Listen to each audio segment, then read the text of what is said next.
할렐루야. 예, 참 잘 오셨습니다. 우리 옆에 분하고 인사하겠습니다. 참 잘 오셨습니다. 우리 같이 인사하겠습니다. 예, 우리 한 번 더 인사하겠습니다. 큰 은혜 받으시기 바랍니다. 예, 한 번 더 마지막으로 인사하겠습니다. 복의 통로로 삽시다. 우리 같이 인사하겠습니다. 예수님 안에 있으면 기적 인생이 됩니다. 예수님 안에 있으면 축복 인생이 됩니다. 예수님 안에 있으면 인생 역전의 주인공이 됩니다. 우리가 예수님 안에 있다는 것은 단지 추상적인 어떤 지식적인 개념만이 아닙니다. 고린도후서 5장 17절에 보면 그런즉 누구든지 그랬습니다. 그리스도 안에 있으면 새로운 피조물이라. 이전 것은 지나갔으니 보라 새 것이 되었도다 라고 말씀합니다. 그리스도 안에 있으면 새로운 피조물, New Creation 그랬습니다. 새로운 피조물이라. 이전 것은 지나갔으니 우리는 이전 사람이 아닙니다. 과거의 사람이 아닙니다. 죄에 매여 사는 사람이 아닙니다. 늘 염려하고 걱정하고 불안에 떠는 사람이 아닙니다. 새 것이 되었습니다. 하나님 안에 있는 참된 평안, 예수님 안에 있는 참된 기쁨을 누리면서 사는 사람이 된 것입니다. 창세기 1장 1절에 태초에 하나님이 천지를 창조하시니라. 바로 이 하나님의 창조, 크리에이션의 역사가 예수님을 믿을 때 우리에게 다시 나타나게 되는 것입니다. 내가 예수님 안에 있을 때 나는 완전 딴 사람이 됩니다. 나는 완전 새로운 피조물이다 라고 말씀하고 계십니다. 예수님 안에 있는 이 복을 누리는 우리 일심교회 성도님들 되시길 주님의 이름으로 축복합니다. 제가 홍천에서 목회할 때 40대 되는 청년을 전도한 적이 있습니다. 40년 동안 살면서 알코올의 노예가 돼가지고 한번 술을 먹었다 하면은 인사불성이 되는 청년이었는데 그에게 말씀 전할 때 이 청년이요. 한 번은 창세기 1장의 말씀을 보다가 보시기에 좋았더라라고 하는 말씀이 자기에게 향하신 하나님의 말씀임을 깨닫고 하나님이 나 같은 사람을 보시고도 좋아하시다니 하면서 어린아이처럼 그렇게 기뻐하던 그 얼굴을 잊을 수가 없습니다. 예수님 안에 있을 때 아무리 세상에서 찢기고 방황하고 세상에서 목적 없이 살아갔던 인생도 예수님 안에 있게 될 때 삶의 참된 의미와 기쁨과 평안을 찾게 되는 줄로 믿습니다. 이것이 예수님 안에 있는 사람에게 주시는 하나님의 복이고 예수님 안에 있는 사람에게 나타나는 일입니다. 홍천에서 목회할 때 다방마담이 주님 앞에 나온 적이 있습니다. 그냥 한번 나오려니까 나와준 게 아니고요. 매주일 빠지지 않을 뿐만 아니라 새벽 예배까지 빠지지 않았습니다. 눈에 시커먼 화장품을 그린 그 다방마담이 새벽 예배를 마치고 나가면서 눈이 시커매져가지고 그렇게 울면서 나가면서도 그렇게 기뻐하던 감사하고 찬양하던 그 광경을 잊을 수가 없습니다.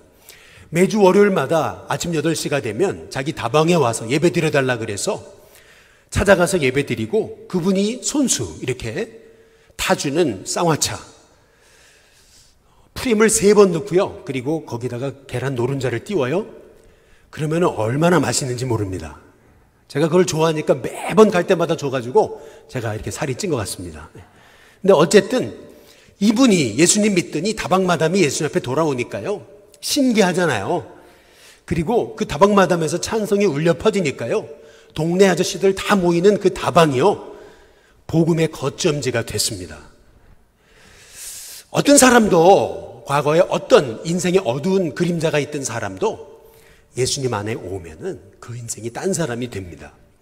이것이 오늘 성경에서 고린도서 5장 17절에 말씀하는 새로운 피조물, New Creation 그랬습니다. 하나님의 새로운 창조. 그것이 예수님 안에 있는 사람에게 주시는 하나님의 복입니다. 저와 여러분에게 이 복을 누리는 은혜가 있게 되시기를 주님의 이름으로 축복합니다. 우리가 새가족 예수영접학교를 하잖아요. 얼마 전에도 그 새가족 예수영접학교에 참석했던 한 성도님이 그래요. 자기가 초등학교 때 자기 사촌 누나가 자기를 전도했는데 그 사촌 누나에게 했던 말이 아니 어떻게 보이지 않는 하나님을 믿을 수 있냐. 누나가 자꾸 저한테 교회 나가라 그러면 나 여기 나가버리겠다고. 이제 그래가지고요. 그 시간이 야밤인데 그 어린 초등학교 학생이 누나 싫다고 집을 나가가지고요 4km 되는 자기 집에 가게 됐다라는 거죠. 지금 생각해 보면은 그때 내가 예수님을 믿었더라면 그런 후회가 막심하다는 얘기를 하십니다. 그리고 또 나 같은 사람이 어떻게 이렇게 예수님을 믿어서 지금 여기 일신교회에 와 있는지, 참 이게 알 수 없는 하나님의 은혜고 내가 조금만 더 일찍 믿었더라면 이렇게 후회하시는 그러한 고백을 우리 새가족 예수영접학교에 오셔서 하시는 것을 들었습니다. 아마도 늦었다고 하는 지금 이 순간이 늦은 게 아니고 하나님이 계획이 있으셔서 이렇게 불러 세우신 줄로 믿습니다. 예수님 안에 오게 되면은 하나님이 나를 사랑하신다는 것과 또한 나를 향해 하나님의 놀라운 계획이 있다라는 사실을 알게 되는 것입니다. 그래서 우리는 새로운 피조물로 살 때 과거의 인생이 아닙니다. 이제 나를 통해서 하나님이 일하기 시작하시는 것이죠. 한번 뒤집어서 거꾸로 생각해 보면은요, 나 같은 사람을요, 하나님이 구원해 주신 게 얼마나 놀라운 기적이에요. 하늘을 창조하신 하나님의 아들이신 예수님의 영이 내 안에 오셨다는 것, 사실은 그게 기적이 아니겠습니까? 실은 그 예수님이 내 안에 오셨는데 내게 변화가 없다면 여러분, 그것도 기적입니다. 내 안에 살아계신 하나님의 아들이신 예수님의 영이 내 안에 오셨는데 내가 과거에 그 죄악된 존재로 그냥 살아간다면 둘 중에 하나죠. 내가 구원받지 못했든지 아니면 하나님이 능력이 없이든지. 그러나 분명히 성경은 누구든지 그리스도 안에 있으면 새로운 피조물이라 그랬습니다. 이전 것은 지나갔으니 과거의 사람이 아니라는 것입니다. 보라, 새 것이 됐다. 여러분이 구원받았다는 사실은요, 이것은 엄청난 천지개벽이 일어난 것입니다. 여러분 안에 예수님이 계신다는 것은 나는 이제 복의 통로가 됐다는 것이죠. 그래서 오늘 우리가 함께 읽은 사도행전 여기 9장의 말씀을 통해서 예수님 안에 있을 때 일어나는 일, 그 세 가지를 우리가 살펴볼 수 있습니다. 먼저 첫 번째는 삶이 바뀐다는 것입니다. 오늘 말씀에서 베드로가 루다라고 하는 그러한 지역에 가게 됩니다. 거기서 8년 동안 중풍병으로 누워있던 애니아라는 사람을 만나는데요, 이 애니아를 만났을 때 베드로가 했던 말이 굉장히 인상적입니다. 그 8년 동안 중풍병으로 누워있던 애니아라는 사람에게 일어나라 하면 될 것을 말이죠. 이 베드로는요, 오히려 일어나 내 자리를 정돈하라라고 얘기합니다. 우리 사도행전 9장 34절에 보시면은 베드로가 이르되 애니아야, 예수 그리스도께서 너를 낫게 하신다. 그러니 일어나 내 자리를 정돈하라. 이렇게 말씀하십니다. 예수님이 죽은 소녀를 일으키실 때도 달리다굼, 소녀야 일어나라. 이렇게 말씀하셨거든요. 근데 베드로는 아니에요. 일어나 내 자리를 정돈하라고 얘기합니다. 이게 왜 이렇게 중요한 거냐면요, 우리가 다음 오늘 말씀에서 이 애니아를 일으키고 그 다음에 다비다라는 여성을 일으킬 때도요, 그냥 다비다야 일어나라 그러거든요. 그런데 오늘 여기 8년 된 이 중풍병자 이 애니아에게는 일어나 내 자리를 정돈하라고 얘기합니다. 여기에는 엄청난 메시지가 있는 것입니다. 예수님 안에 있을 때 우리는 병만 낫는 게 아닙니다. 예수님을 우리가 믿고 예수님이 내 안에 오실 때 내 삶에 어수선했던 일들이 다 정돈되기 시작합니다. 예수님을 믿을 때 내 삶이 바뀌면서 내 주변에 얽히고 설킨 것들이 다 회복되고 바뀌어지는, 정돈되는 역사가 있다는 것을 오늘 성경이 우리에게 말씀하고 계시는 거죠. 그래서 예수님이 베데스다에 38년 된 병자를 고치실 때도 예수님이 그냥 38년 된 병자가 누워있는데 일어나라 하면 그게 얼마나 큰 기적입니까? 또 이 38년 된 병자가 얼마나 일어나고 싶었겠어요. 그냥 일어나라 한마디만 하면 될 것을 예수님이 요한복음 5장 8절에서 9절에 보시면 이렇게 말씀하십니다. 예수께서 이르시되 일어나 내 자리를 들고 걸어가라 말씀하십니다. 그랬더니 그 사람이 곧 나와서 자리를 들고 걸어갔다 이렇게 말씀하고 있습니다. 자리를 들고 걸어갔다, 이 말씀의 의미는요, 이 사람이 38년 된 그 병자로서 병만 난 게 아니고 그 삶에 어수선했던 자리가 다 새롭게 변화되는 역사를 경험했음을 성경이 말씀하고 있는 것입니다. 38년 동안 누워있고 38년 동안 절망에 사로잡혔다면 그 주변이 얼마나 더럽고 그 주변이 얼마나 어수선했겠습니까? 8년 동안 중풍병으로 누워있기만 했다라면 그 주변이 얼마나 절망으로 가득했겠어요. 그런데 베드로는요, 예수님이 38년 된 병자를 일으켰던 그 기적의 역사를 기억하면서 단순히 일어나라가 아니에요. 일어나 내 자리를 정돈하라 라고 말씀하고 있습니다. 다시 말하면 우리가 예수님 안에 있을 때 내 병이 나을 뿐만 아니라 내 삶의 주변에 절망이 가득했던 게 소망으로 바뀌고 내 삶에 어그러지고 어순했던 거, 이 모든 것들이 한순간에 정돈되는 역사가 일어난다는 것을 우리에게 말씀하고 계시는 것입니다. 예수님 안에 있을 때 단지 내가 구원받아 천국만 가는 게 아닙니다. 살아계신 하나님의 아들이신 예수님의 영이 내 안에 오셨습니다. 내가 새로운 피조물이 됐어요. 그러니 내 삶이 바뀔 뿐만 아니라 나 때문에 내 주변이 다 바뀌지 않겠습니까? 여러분, 이게 바로 예수님 안에 있는 사람에게 일어나는 일인 것입니다.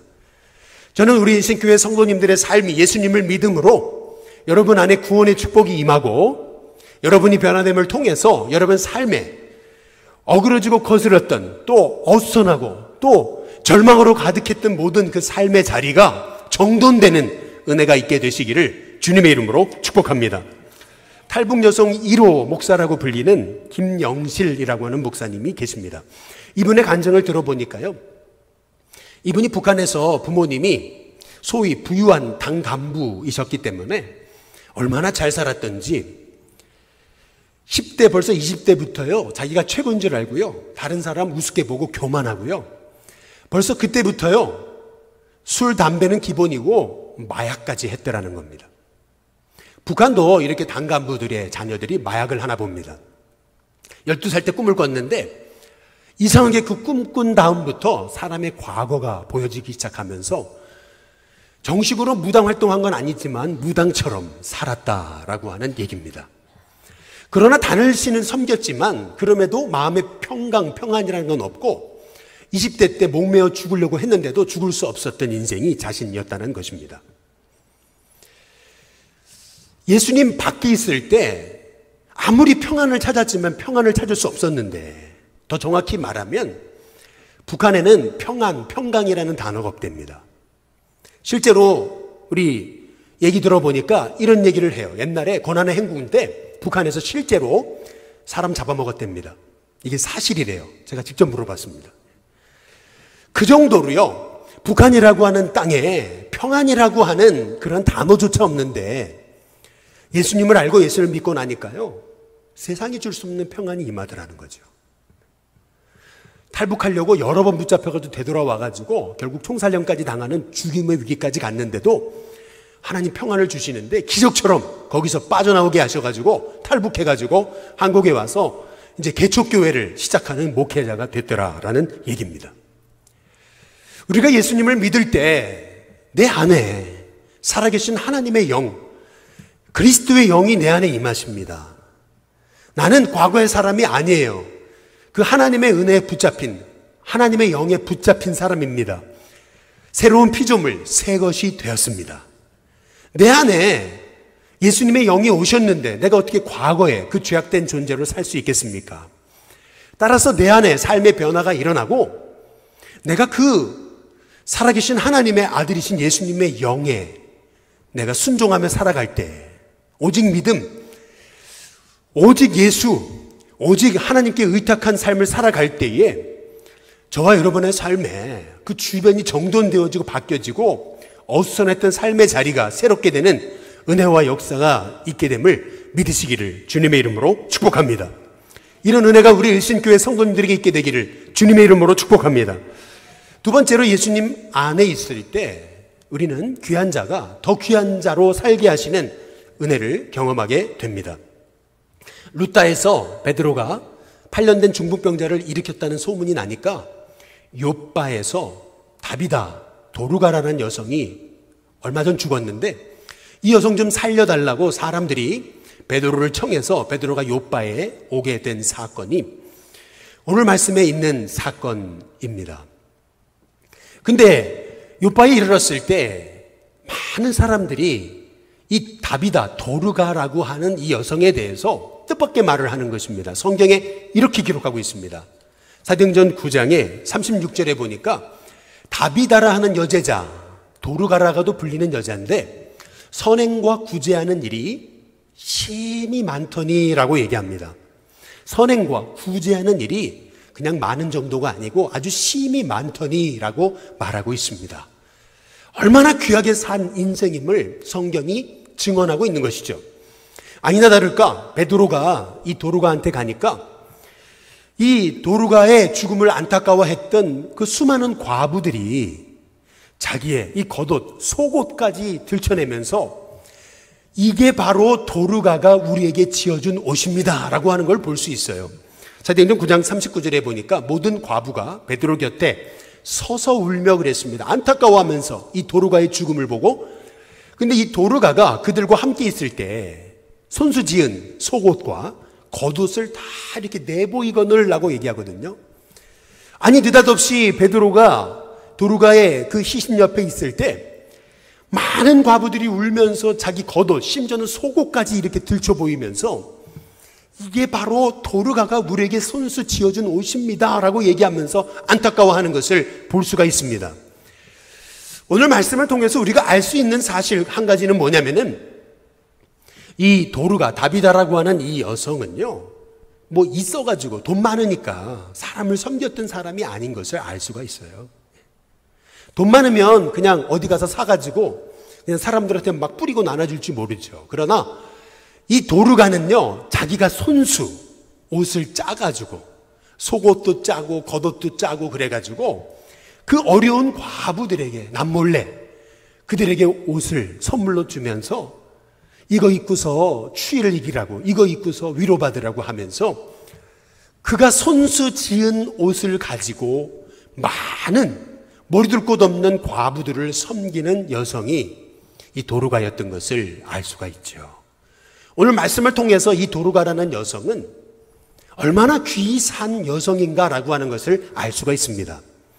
이렇게 세상에서도 이렇게 귀히 사는 사람들이 있어요. 고넬료 같은 인물이죠.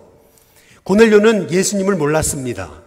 로마 군대의 백부장이었던 이 고넬료는요, 사도행전 10장 4절에 보니까 주의 천사가 고넬료에게 나타나서 내 기도와 구제가 하나님 앞에 상달되어 기억한 바 되었더니 라고 말하고 있습니다.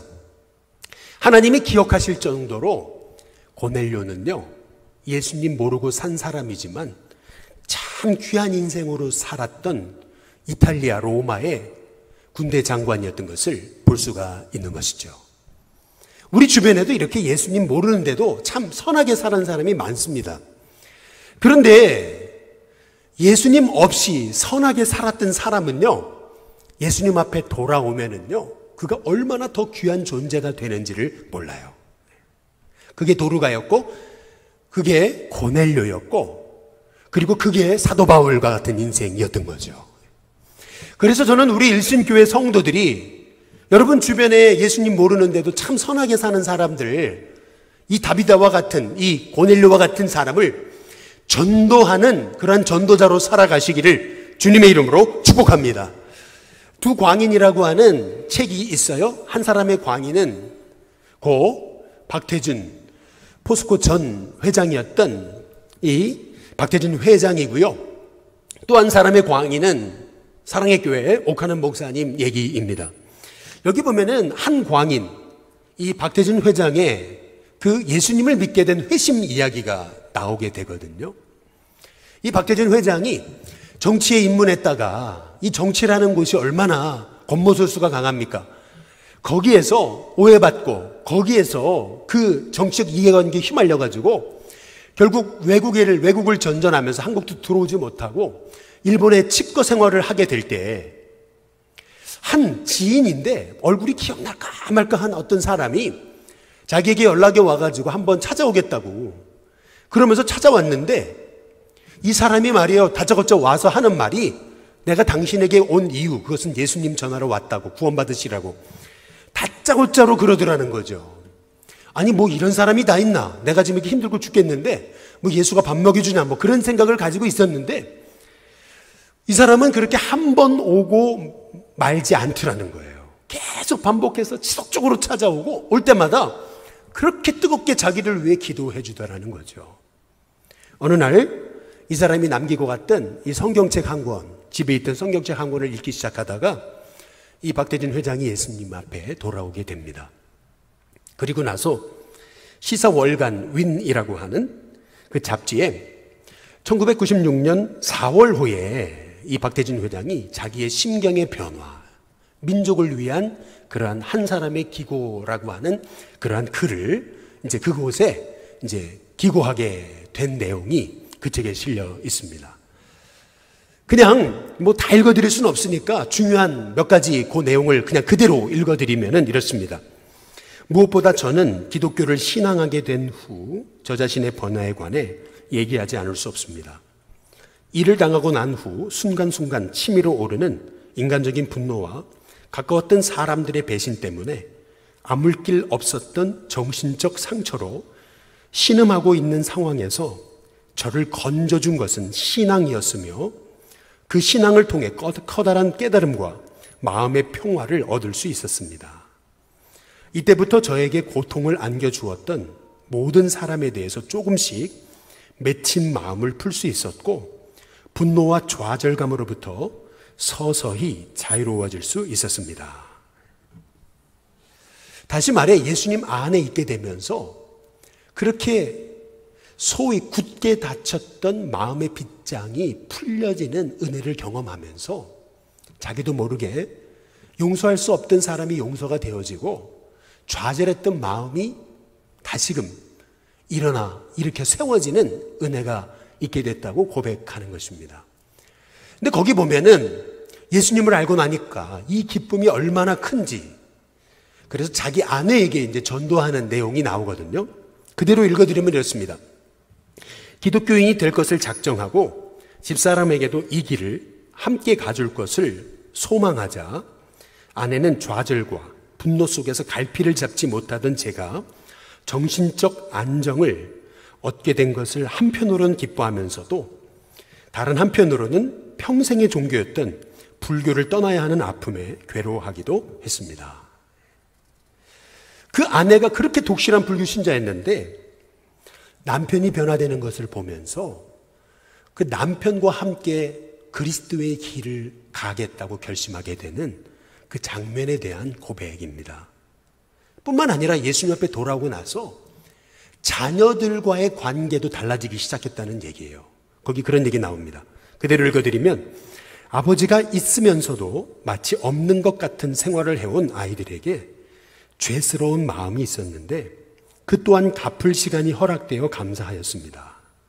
환난 중에서도 새로운 변화의 문을 열어주시는 하나님의 손길을 체험한 것입니다. 예수님 안에 있게 되자 세상을 바라보는 삶의 가치가 달라지기 시작했고요. 용서할 수 없었던 그 영혼들, 예수님 밖에 있었을 때는 어떻게 그놈이 나한테 그럴 수 있나? 날 뭘로 보고 라고 하면서 아주 치를 떠는 분노에 사로잡혀서 매일매일 뜬 눈으로 밤을 새웠던 자신인데 예수님 안에 있는 축복을 누리게 되면서 저절로 영혼을 용서하게 되고 그러면서 야, 나 같은 사람을 어찌 하나님 구원하셨나 라는 고백을 하면서 이 은혜 어찌 갚을 수 있을까 라는 인생으로 바뀌어지게 됐음을 고백하는 내용이 그 시사월간 윈이라고 하는 1996년 4월호에 실려져 있어요. 예수님 안에 있을 때요, 나는 과거의 사람이 아닙니다. 삶의 가치가 달라지고요, 삶의 목적이 달라지고요, 삶을 바라보는 시각이 달라지고요, 내 스스로도 풀 수 없었던 마음의 빗장이 풀려지면서 내 마음이 너그러워지고 용서하게 되고 그러는 사이에 내 마음에 평안이 임하고 내가 축복의 통로가 되는 비밀을 누리게 되는 것이 그것이 예수님 안에 있는 하나님 자녀에게 주시는 진정한 복인 것입니다. 복의 통로가 되려고 몸부림치는 게 아니고요. 저절로 복의 통로가 되는 것입니다.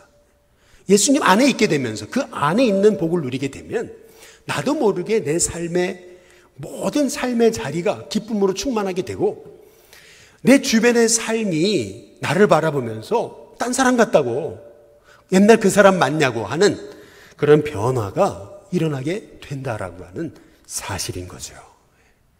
저는 우리 신교회 성도님들, 그리스도 안에 있으면 새로운 피조물이라. 이전 것은 지나갔으니 보라 새 것이 됐다. 이제 더 이상 과거의 사람이 아니다. 나는 새 사람이다. 새로운 피조물이다. 라는 우리 주님이 말씀하시는 이 말씀의 약속을 부여잡고요, 여러분의 삶이 진짜 예수님 안에 있는 참 복을 누리며 복의 통로가 되는 은혜를 체험하시기를 주님의 이름으로 축복합니다.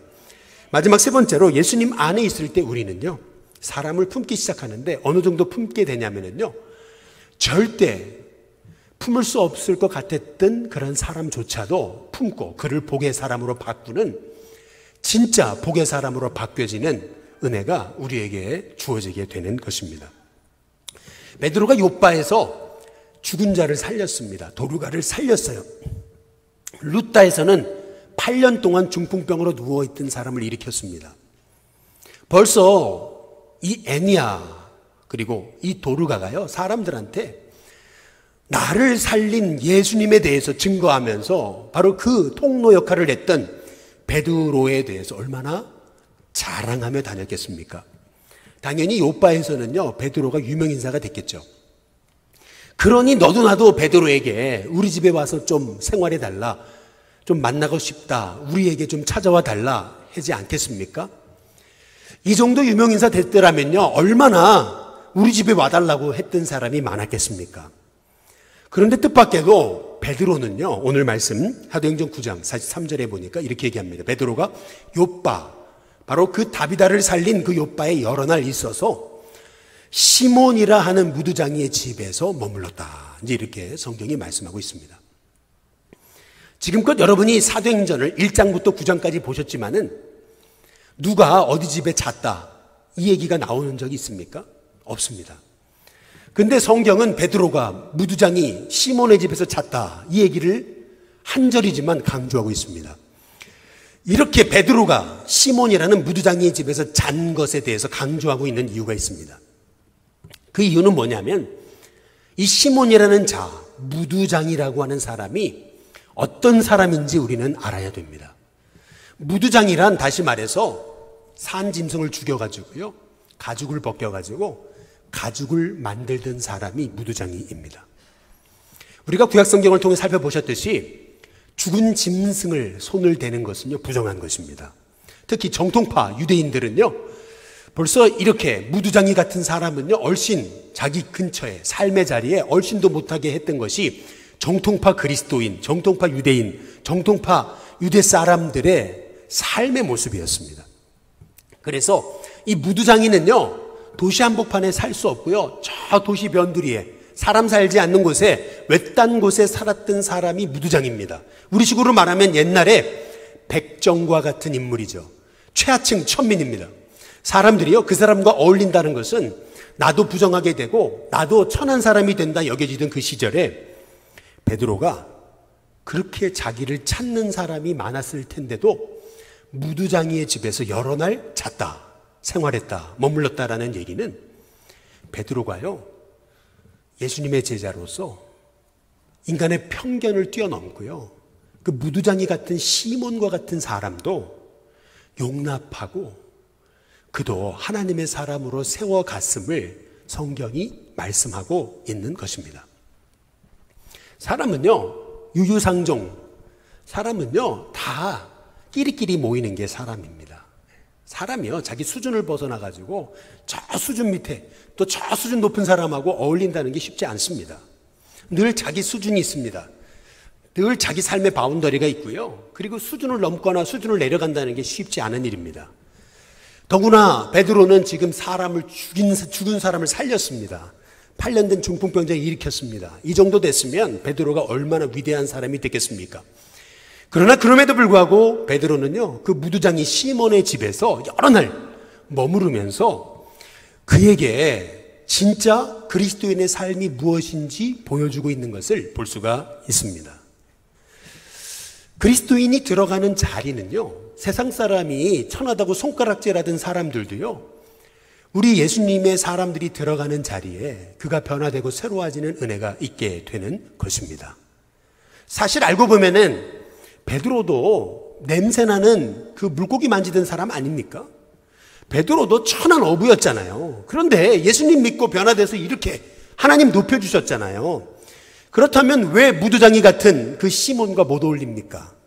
우리는 과거 잊어버리고 나도 참 죄인이고 나도 죽어마땅한 사람이었는데 자꾸 과거를 잊어버려요. 나 같은 사람을 구원하신 게 얼마나 큰 은혜입니까? 그 은혜 생각하면 내가 용납하지 못할 영혼이 어디 있고, 그리고 내가 수준이 높으면 얼마나 높습니까? 따라서 나 한 사람 때문에 이렇게 소외되고 상처받고 또 사람들에게 손가락질 받던 사람들조차도 나를 통해, 예수님 안에 있는 나를 통해서 변화되는 역사가 일어나는 것, 여러분 이건 당연한 것입니다. 저는 우리 신교회 성도님들의 삶이 이렇게 무두장이 시몬처럼 사람들한테요 손가락질 받고 그렇게 배척당하던 영혼조차도 여러분 한 사람 때문에 구원받고 변화받는 역사, 여러분이 진짜 세상에서 복의 통로가 되는 하나님의 종들이 다 될 수 있기를 주님의 이름으로 축복합니다. 여러분, 이게 예수님 안에 있는 사람에게 주신 복입니다. 내 삶이 바뀌고요, 뿐만 아니라 나를 통해서 수많은 영혼이 일어나게 하시는데, 귀하게 살던 사람은 예수님 앞에 돌아오면 더 귀하게 되는 은혜의 역사가 이제 일어나게 되는 것이죠. 제가 이 말씀만 드리고 이제 말씀을 정리할까 합니다. 지난 월화수 저희 일신교회 사역자들과 함께 2022년 목회 계획을 세우기 위해서 잠시 3일 동안 저 지방에 내려갔었습니다. 부산에 갔다가 세기록 교회를 탐방하게 됐었거든요. 마침 월요일인데 이 담임 목사님이 나와주셔가지고 같이 좀 깊이 있는 대화를 한 3시간 정도 하게 됐었습니다. 가보니까요, 이 교회가요 어떤 위치에 있는 거냐면요, 주변에 마을이 없어요. 그냥 공장지대에 있는 교회입니다. 옛날에는 염전지대였기 때문에, 다 지금은 개간을 해가지고 그렇지만 옛날에는 염전지대였기 때문에 한 35년 이상 그린벨트로 묶여있던 그러한 땅이 바로 그것입니다. 근데 놀랍죠? 한 40년 전에 한 30명 모이던 교회가 지금은 수천 명이 모이는 교회가 됐어요.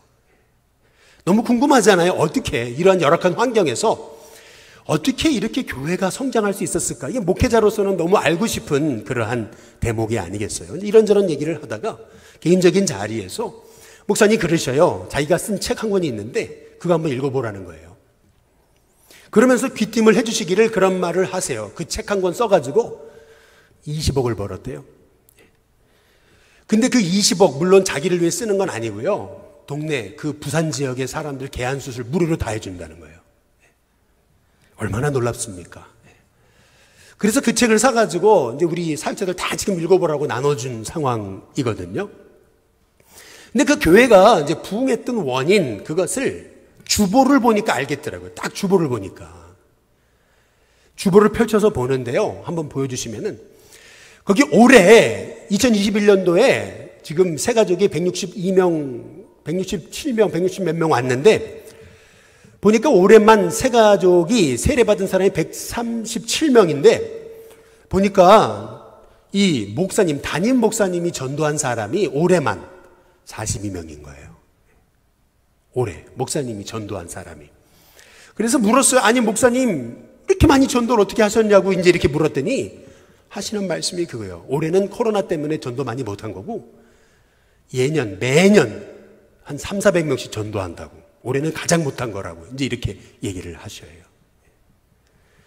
야, 너무나 놀랬고 또 회개가 됐던 것은 목사로서 나도 전도 못했기에 하나님께서 나를 통해서 계획하시고 하나님께서 역사하시는 일이 너무나 큰데도 나를 통해 그 하나님의 역사가 흘러가지 못한 거구나라고 생각하면서 굉장히 회개하는 시간을 가졌습니다. 너무나 이제 궁금하잖아요. 이분이 어떤 길을 걸어오신 분인가. 알고 보니까 부산 한 시골 지역에서 그 마을에서 가장 못 살던 그 집안의 아들이었는데 집안에서 믿는 사람 하나도 없는 곳에서 이제 신학을 해가지고 이제 신학교를 가려니까 고신대학교 이제 입학을 하게 됐는데 막상 내일까지 등록금을 내야 되는데 등록금이 없었다 그래요. 너무 가난하니까. 어머니가 평생 소원이 쌀밥 한 번 먹고 죽는 거다 이제 그거였다는데, 그렇게 가난하던 집안에 아니 뭐 대학교 입학 등록금이 어디 있겠어요. 뭔가 하나님 도우실 거라는 믿음은 있었지만은 내일 당장 등록을 해야 되는데, 아니면 입학이 취소되는데 전날까지 누가 뭐 도와준다는 사람이 어디 있습니까? 무작정 고신대 근처를 가가지고 그 앞에 있는 야산을 걷고 있는데 원래 불자였거든요. 그래서 그냥 절이 있길래 절을 이렇게 기웃기웃거리는데 어떤 사람이 그러더라는 거죠. 주지스님 만나고 가시라고. 주지스님 만났더니 주지스님이 이제 이런저런 얘기, 이제 자기 사정 얘기를 이제 들으시더니 하시는 말씀이 내가 등록금 내주겠다고. 이제 그래가지고 주지스님이 등록금 내줘가지고 대학 입학을 하게 되고, 그리고 뭐 지낼 데 있느냐? 그랬더니 지낼 데 없다 그랬더니 그럼 여기 절에서 지내라고. 그래가지고 절에서 신학교를 다닌, 그러한 정말 상상조차 할 수 없는 그러한 이력을 가진 분이 있더라고요. 참 놀랍죠. 아무리 무두장이 같은 그런 시몬 같은 사람도요, 예수님께 붙잡히면요, 그가 세상 사람들에게 있어 복의 통로된 수많은 영혼을 주께 이끄는 하나님의 사람 되는 거거든요. 내가 과거에 무두장이로 살았든, 내가 냄새나는 고기 만지는 어부로 살았건, 내가 세리였건 상관없이요, 이미 예수님 안에 있을 때 나는 새로운 피조물입니다. 이전 것은 지나갔습니다. 이제 나는 새 것이 되었습니다. 여러분 안에 계시는 예수님이 얼마나 크고 놀라우신 분인지요, 이제 여러분 안에 살아계시고 역사하시는 그 예수님 의지하고, 여러분이 그 살아계신 예수님 의지하는 오직 믿음, 오직 신뢰, 오직 그리스도의 신앙 가지고 여러분이 하나님께 여러분의 삶 의탁하며 나아갈 때, 하나님은 여러분의 삶을 통해서 우리가 생각지 못하는 놀라운 일을 이루시는 하나님이신 줄로 믿습니다. 예수님 안에 있을 때 내 삶이 바뀌는 거 당연한 거고요. 예수님 안에 있을 때 내가 귀하게 살았다면 더 귀하게 되는 것은 당연한 거고요. 예수님 안에 있을 때 내 삶의 편견이 깨지고 내 주변의 사람 한 사람을 일으켜 세우는 사람이 된다는 것, 여러분 그건 당연한 것입니다. 저는 우리 교회 성도님들의 삶이 이런 새로운 피조물된 삶을 살아가시길 주님의 이름으로 축복합니다. 여러분 과거에 예수님 모르던 그런 시절의 사람이 아닙니다. 여러분 주님이 세우신 새로운 피조물, 뉴 크리에이션, 바로 여러분 삶의 새로운 창조를 시작하신 그런 하나님의 자녀입니다. 그 자녀로서의 확신, 그 자녀로서의 믿음 가지고 담대히 나아가시길 주님의 이름으로 축복합니다. 여러분 코로나 너무 두려워하지 마세요. 하나님이 함께 하시는 한 코로나 때문에 죽지 않고요, 하나님 부르시는 날까지 하나님 저와 여러분 지켜주심을 믿으시기를 주님의 이름으로 축복합니다. 환경 어렵다고 낙심하지 마세요. 내 인생 여기서 끝난다고 좌절하지 마세요. 하나님 여러분의 삶에 계획하신 그 하나님의 비밀이 큽니다. 아직 늦지 않았습니다. 지금도 하나님은 여러분의 삶에 새 일을 행하십니다. 무두장이도 변화시키셔서 그렇게 손가락질 받고 사람들에게 배척받던 사람도 예수님 앞에 나와서 하나님 앞에 쓰임받는 존귀한 자로 세우시는 분이 우리 하나님이십니다.